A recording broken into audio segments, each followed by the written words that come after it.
Happy Homebrew Wednesday, everybody. It's Vinny here from Vinny's Homebrew Emporium, and Happy New Year. Cheers to everyone. I've seen a few videos and I think I've left a few comments, but if I've not, or you're just passing by the channel, welcome to 2016. It's already been quite busy. I've had my sister over and her family, so we've only got a small 2-bed house, so having an extra 5 people in it was pretty hectic.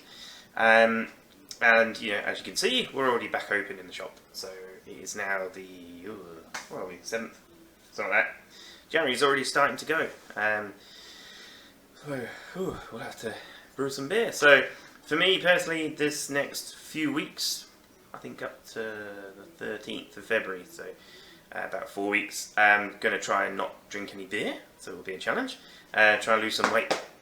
Trouble with where I used to work, I used to be able to cycle back and forth every day, so that sort of kept the pounds down a bit, but it's definitely starting to show. So I'm going to try and set myself a few targets and get below that, get back to fighting weight, or closer to it. But I'm not going to stop brewing, because 4 weeks is a turnover time for my for a beer. Unfortunately, I don't know if I've done a video since then. My supercharger clone that I did do, I rushed it. I made a silly, stupid mistake, and it's really annoying because I always say to my customers, it's better to bottle a week late than a day too early. And I bottled early. Well, kicked.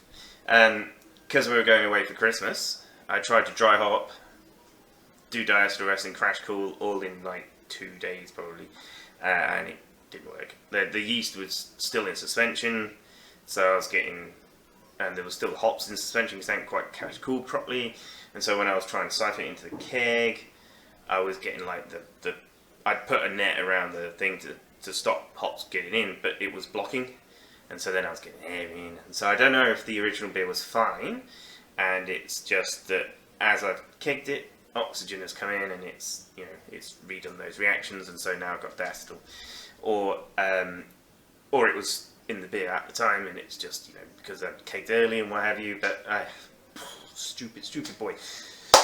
So what I did do is take the keg back out of the keg fridge, put it back into my fermentation chamber, and ramped it up to 22, and it's still there at the moment. I'll give it a test in another few days and see if it's reabsorbed any, but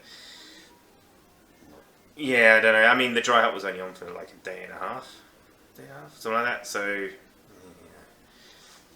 I'm annoyed at myself. I should have just waited, got to the end of the holiday, come back, done the dry hop, and then kicked the bit.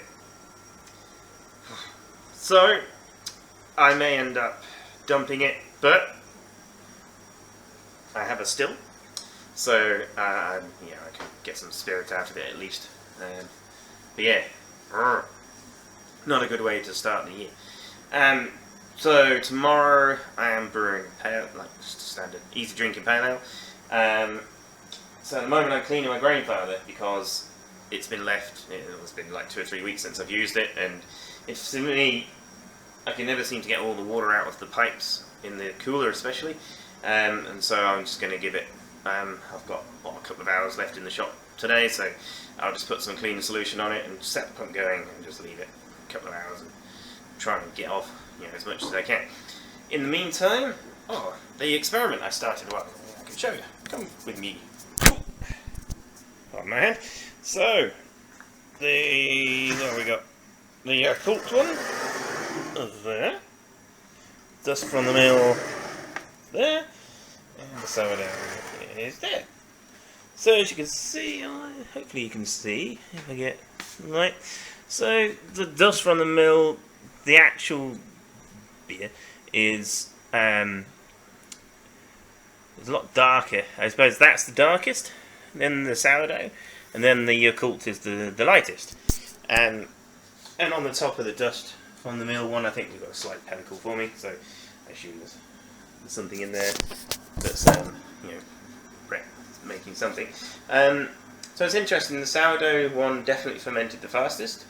The dust from the mill was sort of like a slow burner, but now seems to have fully attenuated. and this is just by visual. I haven't actually taken any gravities yet. The occult one was very slow doing anything,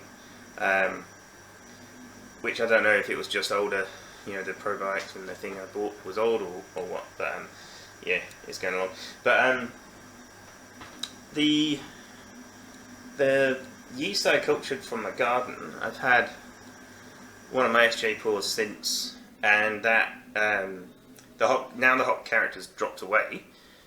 There's more of the yeast character coming through, and there's definitely, it's almost like a soft wit character, like you've got some banana in there and stuff, so it's quite an interesting one. So I might at some point make up a small batch, just a gallon batch, just to keep the yeast going for one, and two, to try it and see what it is like as a yeast. Just do a simple recipe, but more of that wit beer style, and try and work with the yeast and see how it, what sort of characters it's got. But it's got potential for a nice sort of soft banana-y ester, which is quite cool. And I think, I don't know if I said last time, but when I poured out some the other day, I took a pH sample. It was only 4.4, so it doesn't seem to have any wild souring bacteria in it. So, you know, either lacto or pediococcus. So it's quite interesting. It seems to be a clean yeast, but I will still treat it as a wild yeast anyway. So I'll use my wild yeast fermenters and that sort of stuff. But yeah, an interesting yeast. So at some point next week, I'll probably bottle some of the bits from each to try and carbonate them as well from these 3 samples I did the other day, and then I'll do some testing and, you know, take gravities and all the rest of it and see what the pHs and stuff are. So see if there's any potential, you know, good ones for. I don't think, you know, the sourdough is not going to be good for using as a lacto,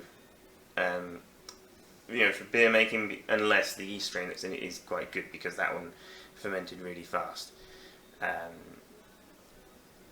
And if you're just looking for sourness, you don't want fermentation going on. The Yakult was really slow, but I do know some of the breweries over here are using Yakult, so it could have been just my process. I didn't use enough of them, or what have you. Yeah, I'm not sure about that. The dust from the mill has certainly been doing stuff, and then we can only find out once we, once we've bottled something up, and yeah. So those 3 are pretty cool. But yeah, for the rest of this month, I just found out of our 3 commercial beers, I think we've only got 1 of them left. So I need to get sorting out my next commercial batch. And it's really annoying. I'm tossing up what to brew. But more on that in a future episode, I think. We'll do some test batching. But for now, I wish you all a merry happy new year, or something like that. Again, and I'll see you next Wednesday. Take care of yourselves, and if you need to ask any questions, you know what to do. Give me a comment, share it, like it, do what you need to do.